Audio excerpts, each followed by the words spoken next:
नमस्कार साथियों class 12th chemistry में अभी जो चैप्टर चल रहा है अल्कोहल, फिनॉल और ईथर वाला। अल्कोहल, फिनॉल और ईथर वाले चैप्टर में अभी तक हमने पढ़ लिए हैं 12 लेक्चर। आज ये 13वां लेक्चर है।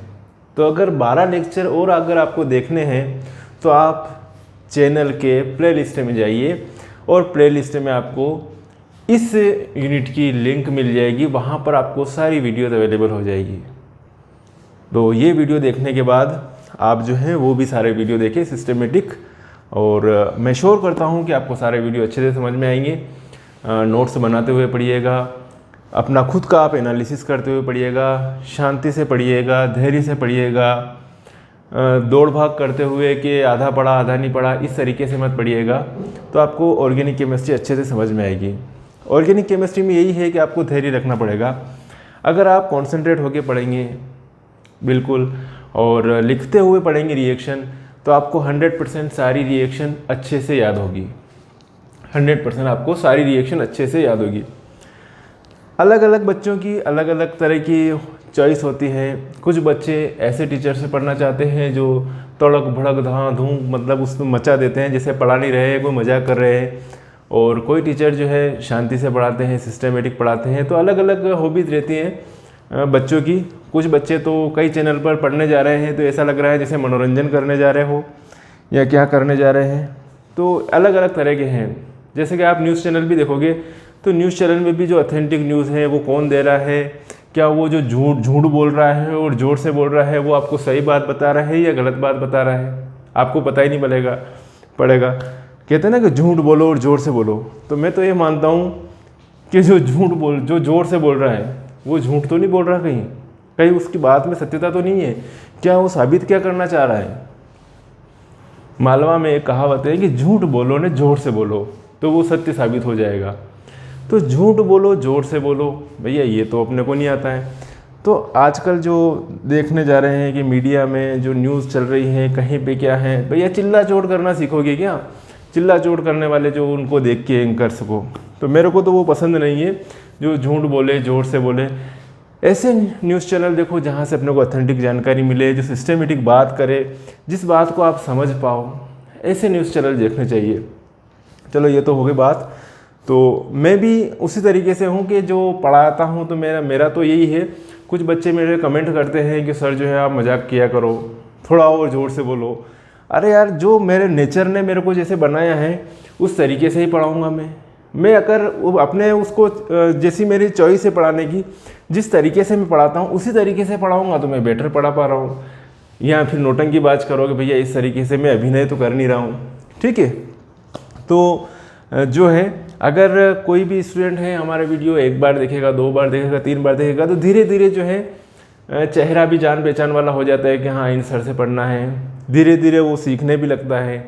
तो एक दिन में कोई ये नहीं होता है कि एक दिन में 5 मिनट में आके ने हमको सिलेक्ट करके चले जाए कि हाँ पढ़ना या नहीं पढ़ना। 5 मिनट में क्या देखेगा भैया।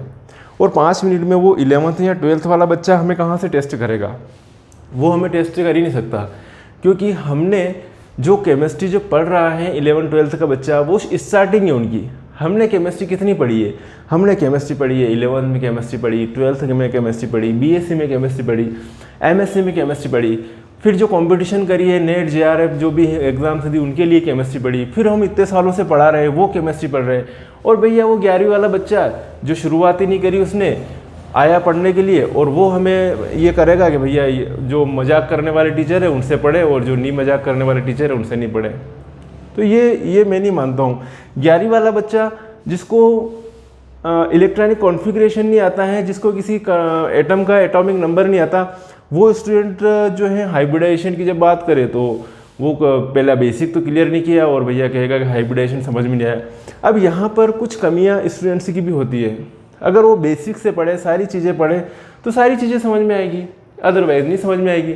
अदरवाइज़ अगर आप छोड़ के पढ़ोगे तो आप जो समझ रहे हो, जो टीचर से समझा रहे हैं वो भी नहीं समझ पाओगे। तो रिज़ल्ट जो अच्छा आता है उनमें टीचर्स और स्टूडेंट्स दोनों का योगदान रहता है। जो रिजल्ट जो अच्छा आता है उसमें टीचर्स और स्टूडेंट दोनों का अच्छा योगदान रहता है।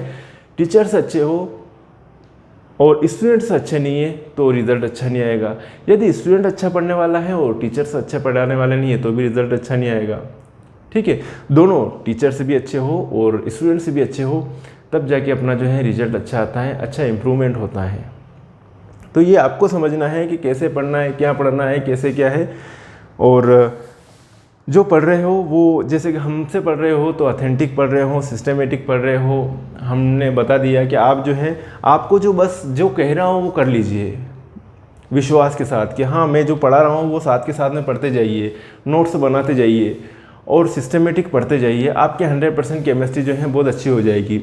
मेरे कई स्टूडेंट जो हैं मुझसे 11वीं पढ़े, 12वीं पढ़े, फिर बीएससी पढ़ लिए, बीएससी के बाद में फिर जो 11th 12th बीएससी तक पढ़े, वो उन स्टूडेंट्स ने, अधिकतर स्टूडेंट ने, मेरे जो स्टूडेंट्स थे उन्होंने एमएससी केमिस्ट्री से किया है। और मेरे जो कई स्टूडेंट्स हैं वो टीचर बन गए, वापस केमिस्ट्री पढ़ा रहे। हमारे शहर में वापस जो है वही जो मेरे से पढ़े हुए 11th 12th केमिस्ट्री और बीएससी, वही बच्चे वापस जो है केमिस्ट्री पढ़ा रहे हैं। और कई गाँव में जो छोटे मोटे स्कूल है वहाँ पर भी मेरे पढ़ाए हुए बहुत सारे टीचर से पढ़ा रहे हैं। ठीक है, मेरे पढ़ाए हुए टीचर से पढ़ा रहे हैं। तो आपको एक प्लान बनाना पड़ेगा सिस्टमेटिक कि हाँ इन सर से पढ़ना है और सिस्टमेटिक पढ़ना है। ठीक है, चलो बात करते हैं आज जो अल्कोहल, फिनॉल और ईथर वाला जो चैप्टर चल रहा है अपना, अल्कोहल, फिनॉल और ईथर वाला चैप्टर। अल्कोहल, फिनॉल और ईथर वाले चैप्टर में ये 13वां लेक्चर है और आज हम बात करेंगे प्रयोगशाला में ईथर बनाना। और कौन सा ईथर बना रहे हैं? आज जो बना रहे हैं अपन डाई एथिल ईथर। कौन सा ईथर बना रहे हैं? Die ethyl ether. Die ethyl ether. अब डाई एथिल ईथर का जो फार्मूला होता है वो क्या होता है भैया? C2H5O C2H5, ये फार्मूला है। अगर इसकी स्ट्रक्चर की बात करूं तो इसकी स्ट्रक्चर होगी ये डाई एथिल ईथर की। ये है ईथर की स्ट्रक्चर, डाई एथिल ईथर की।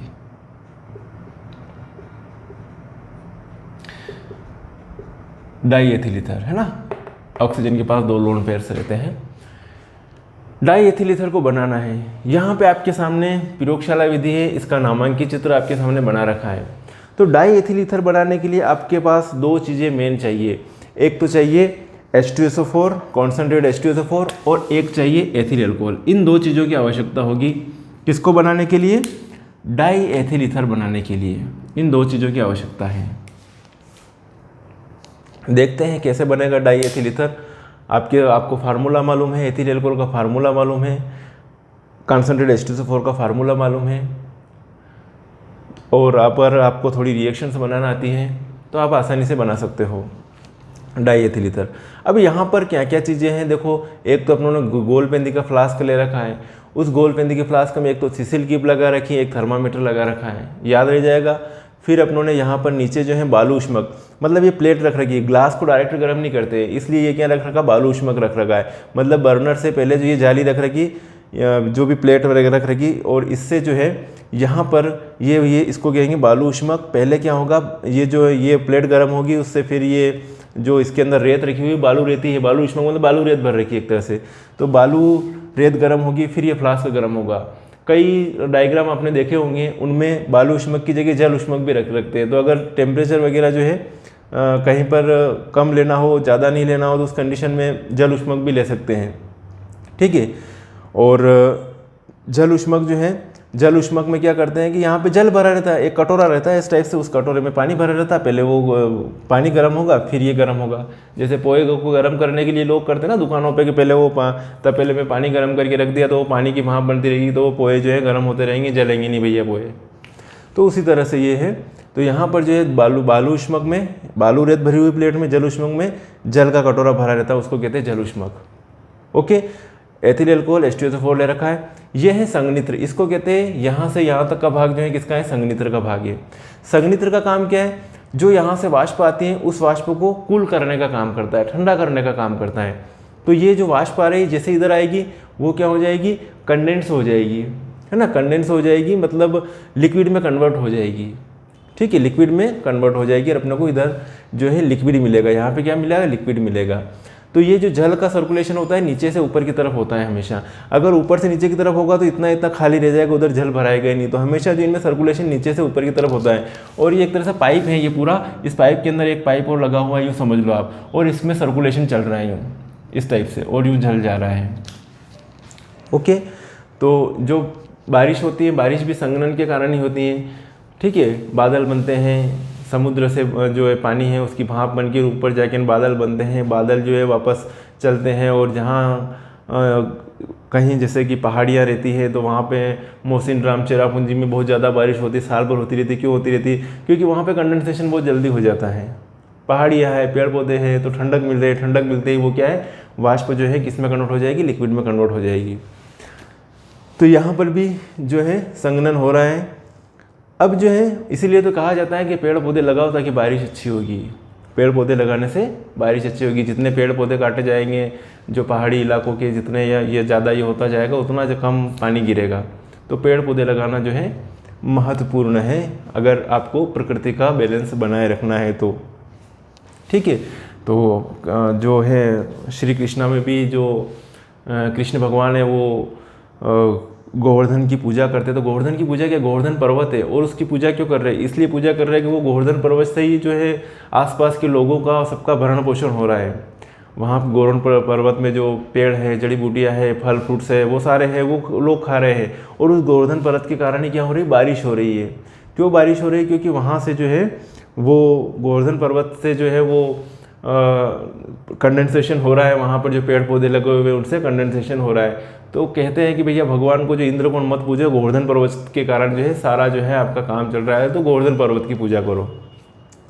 तो यहाँ पर बात करें अपन, ये है ग्राही, ये सिंक मतलब कुछ प्रेशर बनेगा तो उससे जो है निकल जाएगा, प्रेशर बनेगा, जो एयर वगैरह बनेगी वो निकल जाएगी, है ना, वाष्प थोड़ी बहुत। और ये है हिम मिश्रण। हिम मतलब क्या, बर्फ रख रखा है और इसके अंदर बन गया ईथर, बन गया, क्या बना, ईथर प्राप्त हुआ। तो ये तो हो गई डायग्राम के बारे में बात, समझ में आया डायग्राम। अब हम बात करें रिएक्शन को, तो जो समीकरण लिखेंगे तो प्रयोग क्या लिखोगे, प्रयोगशाला में डाई एथिल ईथर बनाने के लिए एथिल एल्कोहल और सांद्र H2SO4 की अभिक्रिया करवाई जाती है। प्रयोगशाला में डाई एथिल ईथर बनाने के लिए एथिल एल्कोहल और सांद्र H2SO4 की क्रिया करवाई जाती है।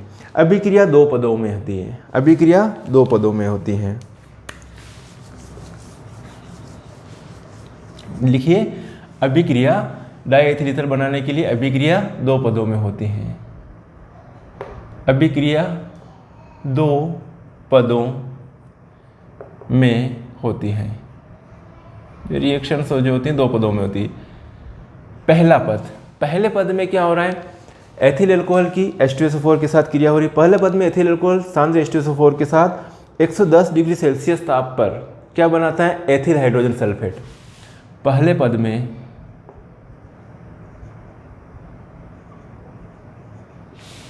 एथिल एल्कोहल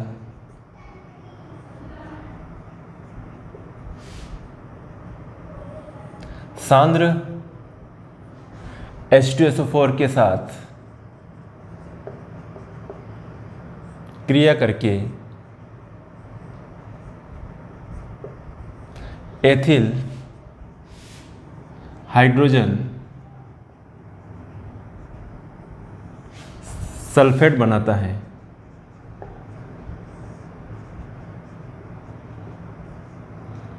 दो स्टेप में हो रही है। ओके, पहले पद में एथिल एल्कोहल, पहले पद में एथिल एल्कोहल सांद्र H2SO4 के साथ क्रिया करके एथिल हाइड्रोजन सल्फेट बनाता है। यह विक्रिया 110 डिग्री सेल्सियस पर होती है। कितने डिग्री सेल्सियस पर, 110 डिग्री सेल्सियस पर होती है।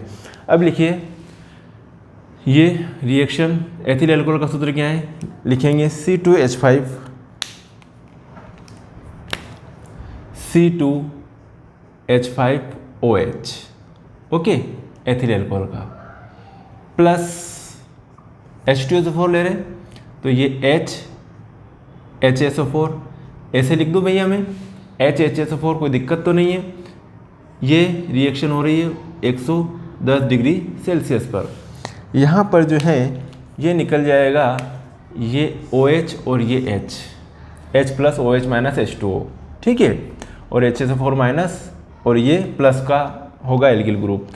ये मिलकर क्या बना लेंगे, ethyl hydrogen sulphate.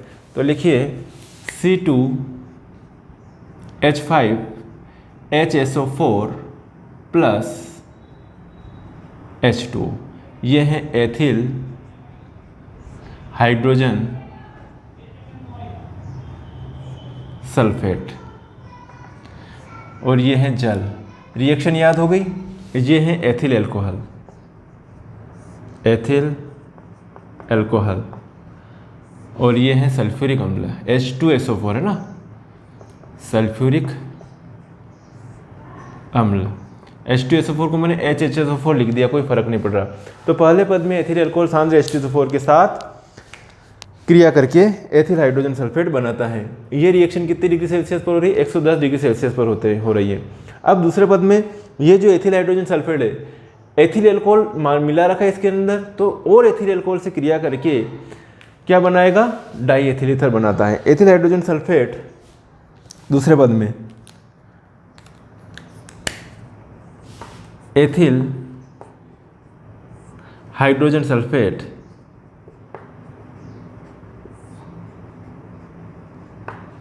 Ethyl hydrogen sulphate 140 degree Celsius पर एथिल एल्कोहल के साथ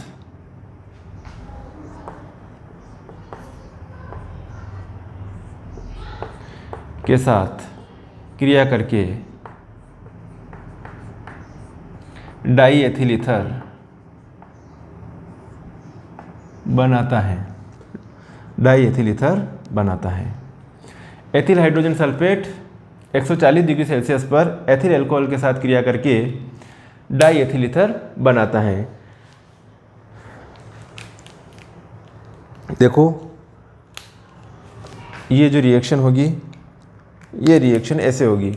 ये ethyl hydrogen sulphate C2H5HSO4 plus एक और ले ले एथिल एल्कोहल का मालिक्यूल, तो ये लिया मैंने C2H5OH, ऐसे लिख दूँ तो चलेगा, कोई दिक्कत तो नहीं है। अब देखो यहाँ पर ये H2SO4 निकल जाएगा, HHSO4 H2SO4 C2H5O C2H5, तो C2H5O C2H5 किसका फार्मूला है? डाई एथिल ईथर का। किसका है? डाई एथिल ईथर का। ये रिएक्शन हो रही है 140 डिग्री सेल्सियस पर, और ये जो है die ethyl ether C2H5O C2H5 plus H2SO4, ये हैं भैया डाई एथिल ईथर। ये वाली रिएक्शन वेरी इंपॉर्टेंट रिएक्शन है। क्या है? वेरी वेरी इंपॉर्टेंट रिएक्शन है। यहाँ पर निकला था H2O और यहाँ पर निकला है H2SO4, ठीक है। तो यहाँ पर आप ध्यान से देखिए, रिएक्शन जो अपन बना रहे हैं die ethyl ether C2H5O C2H5, इसको बनाने के लिए क्या लिया? एक तो लिया एथिल एल्कोहल और एक लिया H2SO4, एक लिया एथिल एल्कोहल और एक लिया H2SO4। अपने को रिएक्शन में लास्ट में H2SO4 प्राप्त हो गया, वापस क्या हो गया? प्राप्त हो गया H2SO4। तो अब मैं ये कहूँ कि अपने को अगर डाई एथिल ईथर बनाना है तो क्या अब H2SO4 की जरूरत नहीं पड़ेगी? H2SO4 तो ये का ही लेते रहे अपन, H2SO4 ये का ही लेते रहे, और सिर्फ क्या जरूरत पड़ती रहे अपने को? एथिल एल्कोहल मिलाते रहे और अपन डाई एथिल ईथर बनाते रहे। क्या ये पॉसिबल है? ऐसा क्वेश्चन बनता है, क्योंकि अभिक्रिया के लास्ट में क्या निकल रहा है? H2SO4 निकल रहा है। अभिक्रिया के लास्ट में क्या निकल रहा है? H2SO4 जो अपनों ने डाला था वो वापस अपने को प्राप्त हो गया। H2SO4 जो डाला था HHSO4 वो वापस अपने को प्राप्त हो गया। ये तो क्या ये मैं कह दूं कि अभिक्रिया के लिए अब जो है अपने को एक बार एथिल एल्कोहल और H2SO4 जो लिया, अब H2SO4 तो अपने को वापस रिकवर हो रहा है, तो मैं ये कह दूं कि वापस जो है अब आगे बनाने के लिए, आगे डाई एथिल ईथर बनाने के लिए सिर्फ एथिल एल्कोहल डालते रहो और H2SO4 तो इसके अंदर रिमेनिंग है ही, रिएक्शन होती रहेगी और निरंतर ईथर का निर्माण होता रहेगा, निरंतर ईथर का निर्माण होता रहेगा। क्या ये पॉसिबल है? ये पॉसिबल नहीं है, ठीक है। इसके दो कारण हैं। क्वेश्चन ऐसा बनता है कि निरंतर ईथरीकरण की विधि में सल्फ्यूरिक अम्ल जो है क्या वापस से डालना पड़ेगा इसमें, ठीक है। और इसको निरंतर ईथरीकरण की विधि भी कह सकते हैं, प्रयोगशाला में निरंतर ईथरीकरण की विधि। लेकिन ये निरंतर ईथर नहीं बनाया जा सकता है। इसके दो कारण हैं। दोनों कारण आप नोट कीजिए, क्योंकि जो ये H2SO4 जो मिल रहा है अपने को, ये H2SO4 इस जल के साथ मिलकर क्या हो जाएगा, तनु हो जाएगा। क्या हो जाएगा, तनु, डाइल्यूट हो जाएगा। और डाइल्यूट होने पर H2SO4 जो है रिएक्शंस नहीं करेगा। तो वास्तविकता में जो है ये निरंतर इथरीकरण की विधि नहीं है। अपन इमेजिनेशन तो कर सकते हैं कि दूसरे पद में, पहले पद में जो H2SO4 लगा वो दूसरे पद में वापस अपने को H2SO4 वापस प्राप्त हो रहा है। तो क्या अब आगे जो है अपन H2SO4 तो पड़ा हुआ है, अपन एथिल अल्कोहल मिलाते रहें और अपन डाई एथिल ईथर जो है बनाते रहें, डाई एथिल ईथर बनाते रहें। यहाँ लिख लेता हूँ डाई एथिल ईथर। ईथर में कौन सा बना रहे हैं, डाई एथिल ईथर। तो क्या डाई एथिल ईथर अपन जो है लगातार बनाते रहें, लेकिन वास्तविकता में ऐसा नहीं होता है। इसके दो कारण हैं कि पहले पद में बना हुआ H2O, पहले पद में बना हुआ H2O इस H2SO4 को क्या कर देता है, तनु कर देता है, डाइल्यूट कर देता है, और डाइल्यूट करने के कारण ये रिएक्शन नहीं करेगा। तो फिर H2SO4 आपको और ज़रूरत पड़ेगी। एथिल अल्कोहल सांद्र H2SO4 की कुछ मात्रा को, है ना, एथिल अल्कोहल जो होता है सांद्र H2SO4 की कुछ मात्रा को रिएक्शन करके सल्फर डाइऑक्साइड में कन्वर्ट कर देता है। और जैसे ही H2SO4 रहा ही नहीं उसके अंदर, H2SO4 डाइल्यूट हो गया और H2SO4 से जो सल्फर डाइऑक्साइड में कन्वर्ट हो गया H2SO4, अब इसके अंदर H2SO4 रहा कहाँ पे, तो रिएक्शन समाप्त हो जाएगी। अपन सोच रहे हैं कि एथिल अल्कोहल मिलाते रहो अपने अंदर, तो H2SO4 तो बन रहा है वापस, तो रिएक्शन चलती रहेगी। लेकिन एक कंडीशन ऐसी आएगी कि रिएक्शन होगी नहीं भैया, आप भले एथिल अल्कोहल डालते रहो। इसलिए क्या करते हैं, दोनों ही ज़रूरत पड़ती हो तो एथिल अल्कोहल मिलाने की और H2SO4 दोनों को मिलाने की ज़रूरत रहती है डाई एथिल ईथर बनाने में। अपन ये सोच सकते हैं कि हाँ भैया H2SO4 तो बन गया, वापस वही काम में आ जाएगा, भैया H2SO4 बन गया वही वापस काम में आ जाएगा। नहीं काम में आएगा, आपको ईथर बनाने के लिए वापस H2SO4 लेना पड़ेगा, वापस एथिल अल्कोहल लेना पड़ेगा, वापस रिएक्शन करवानी पड़ेगी, फिर डाई एथिल ईथर बनेगा। तो ये है भैया, क्या है, डाई एथिल ईथर बनाने की प्रयोगशाला विधि। और ये है समीकरण। समीकरण इजी है, कुछ नहीं किया अपनों ने, एथिल अल्कोहल लिया, एथिल अल्कोहल C2H5OH किसके साथ रिएक्शन करवाई अपनों ने, एथिल अल्कोहल की H2SO4 के साथ में क्या निकल रहा है, एथिल हाइड्रोजन सल्फेट बन रहा है और जल का मालिक्यूल निकल रहा है। इस एथिल हाइड्रोजन सल्फेट की दूसरे वाले एथिल अल्कोहल के अणु से क्रिया करवा दी, ये एथिल अल्कोहल है और ये एथिल हाइड्रोजन सल्फेट, उससे क्रिया करवा दी 140 डिग्री सेल्सियस पर, आपको मिल गया die ethyl ether C2H5O C2H5। Okay, reaction आपको समझ में आ गई। अब इसकी प्रयोग विधि आप एक बार सुन लीजिए। वैसे मैंने कहानी टाइप है, कहानी टाइप याद करोगे तो इसकी अभी की अभी पूरी याद हो जाएगी। देखो प्रयोग विधि में क्या लिखोगे, एक गोल पेंदी के फ्लास्क में एथिल अल्कोहल, एक गोल पेंदी के फ्लास्क में एथिल अल्कोहल कितना लेना है भैया, 50 ml, 50 ml ले लो।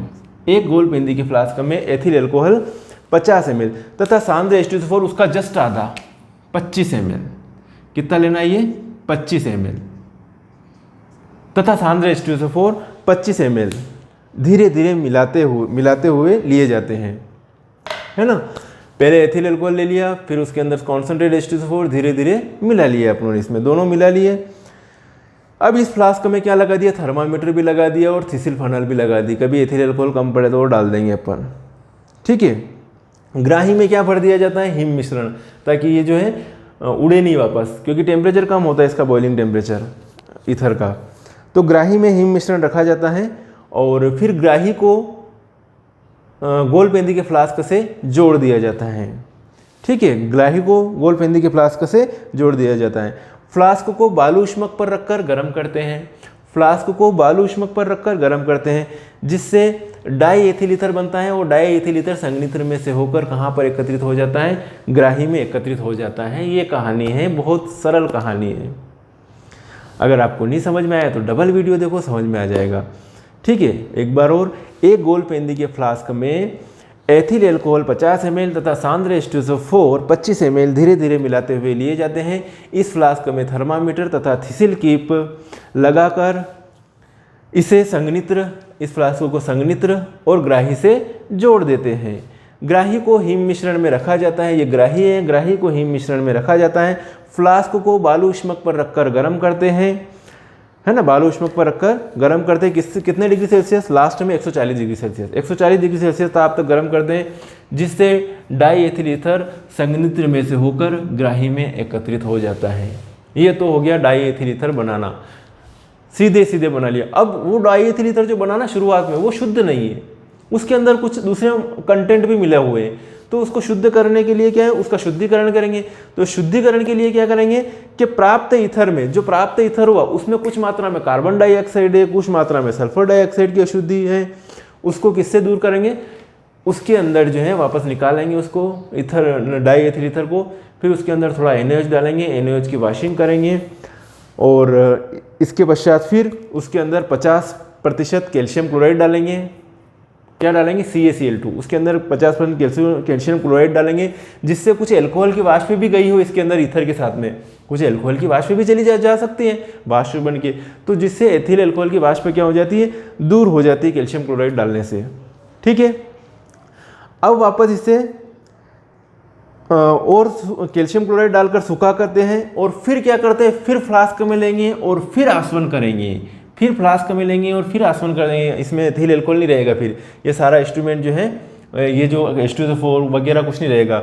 वापस उसको लिया, इधर से जो शुद्धिकरण किया, शुद्धिकरण कैसे किया, जो अपने को डाई एथिल ईथर प्राप्त हुआ था उसमें कार्बन डाइऑक्साइड हो सकती है, सल्फर डाइऑक्साइड हो सकती है, उसको NaOH डाला तो NaOH के कारण वो गए न्यूट्रल हो गए, वो अलग हो जाएंगे कार्बन डाइऑक्साइड और H2O, उनको सेपरेट कर लेंगे।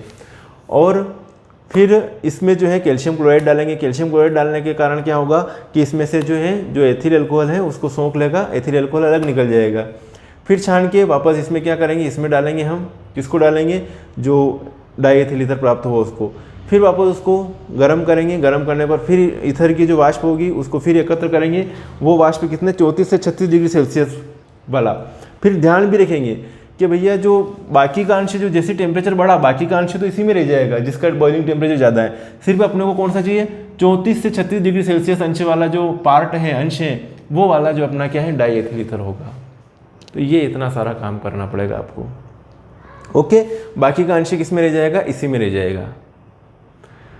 शुरुआत में तो अपनों ने 140 डिग्री सेल्सियस तक गर्म करना पड़ा, लेकिन दूसरी बार में कितना, 34 से 36, बस 34 से 36 डिग्री सेल्सियस। और शुरू बार में 140 तक गर्म करे तो भैया एथिल एल्कोहल भी चला गया होगा उधर, ये भी चला गया, सब चला गया जो भी है। तो ये है प्रयोग विधि, स्क्रीनशॉट ले लीजिए, मैंने बहुत अच्छी तरह समझाया आपको।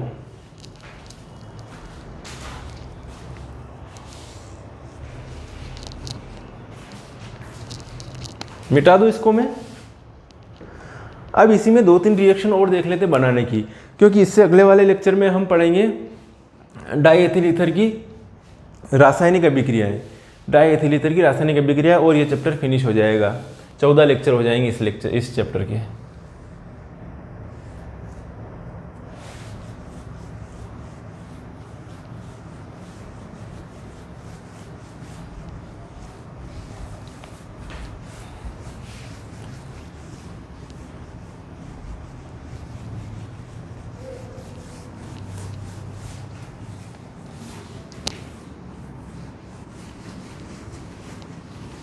अगर आपको अच्छी तरह से समझ में आ रहा है तो रेगुलर पढ़िए, ठीक है। बाकी आधा अधूरा वीडियो देखना, इधर उधर स्किप करना तो कोई मतलब नहीं है, फिर तो आप पढ़िए ही मत, कोई दिक्कत नहीं है। क्योंकि अगर आप पूरा वीडियो देखते हो तो भी तभी आपको फ़ायदा मिलेगा। अगर आप आधा वीडियो देखते हो, पूरा वीडियो नहीं देखते हो, सिस्टमेटिक तरीके से पढ़ाई नहीं करते हो, तो कोई मतलब नहीं है फिर, ठीक है। और रिवीजन ही रिवीजन है, रिवीजन करो बार बार, जितना रिवीजन होगा उतना अच्छा है। रिवीजन मतलब एक बार अपने समझ लिया, पढ़ लिया, याद हो गया, लेकिन और रिवाइज करेंगे तो हमेशा के लिए और ही अच्छा याद रह जाएगा। अब है क्वेश्चन है, निम्नलिखित विधियों से डाई एथिल ईथर कैसे प्राप्त करेंगे। क्वेश्चन है, निम्नलिखित विधियों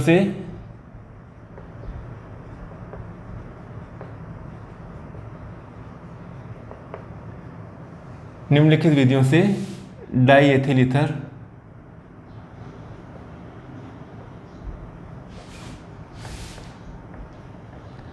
कैसे प्राप्त करेंगे।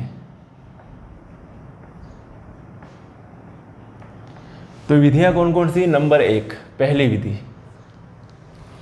विधि है आपके सामने अल्कोहल के निर्जलीकरण से। अल्कोहल के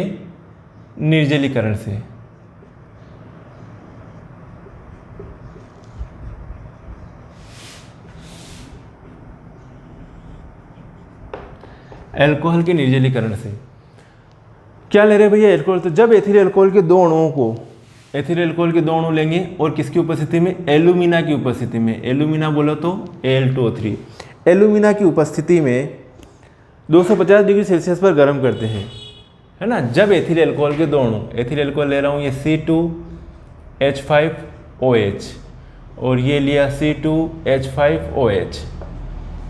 जब एथिल अल्कोहल के दो अणुओं को एल्यूमिना की उपस्थिति में 250 डिग्री सेल्सियस पर गर्म करते हैं तब आपको क्या मिलेगा, डाई एथिल ईथर बनेगा। लेकिन ये जो विधियां हैं ये शुद्ध नहीं रहती है, इसलिए जो है एल्यूमिना वगैरह उसमें प्रेजेंस रहता है कुछ मात्रा में, इसलिए जो है मेन जो शुद्ध विधि है वो प्रयोगशाला विधि है जो अपनों ने जस्ट अभी पहले पढ़ी थी।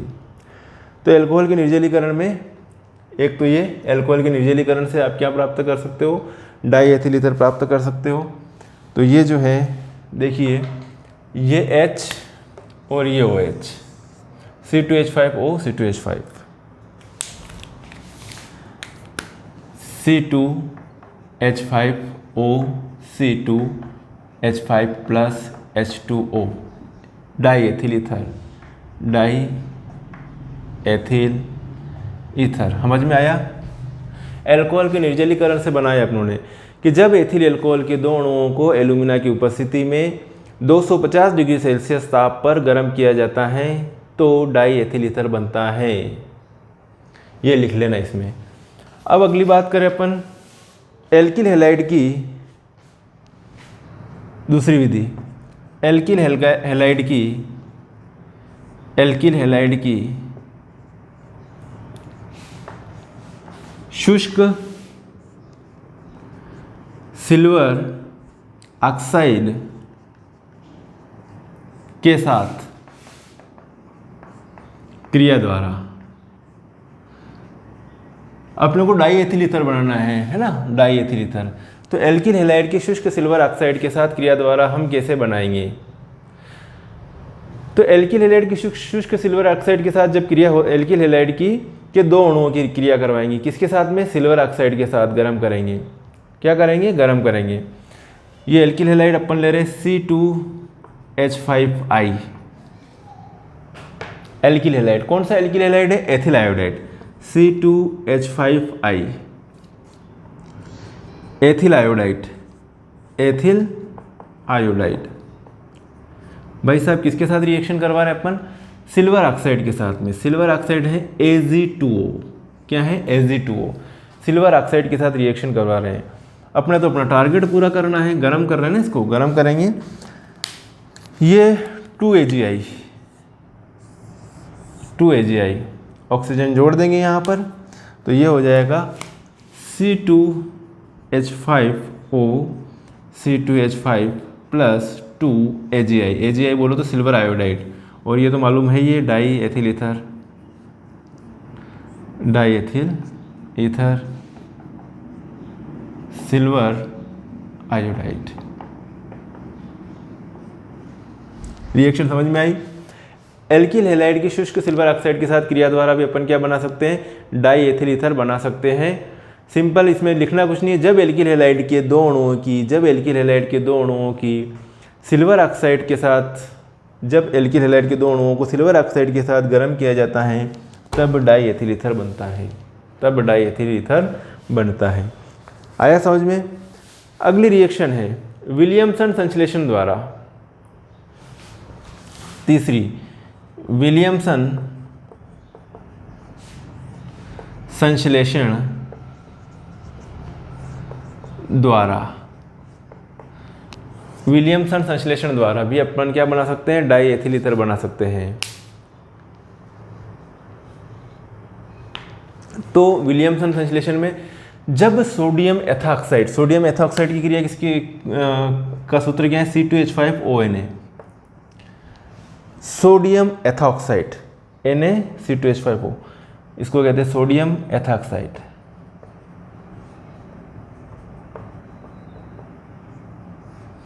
किसके साथ क्रिया करवा दें, एल्किल हैलाइड के साथ में।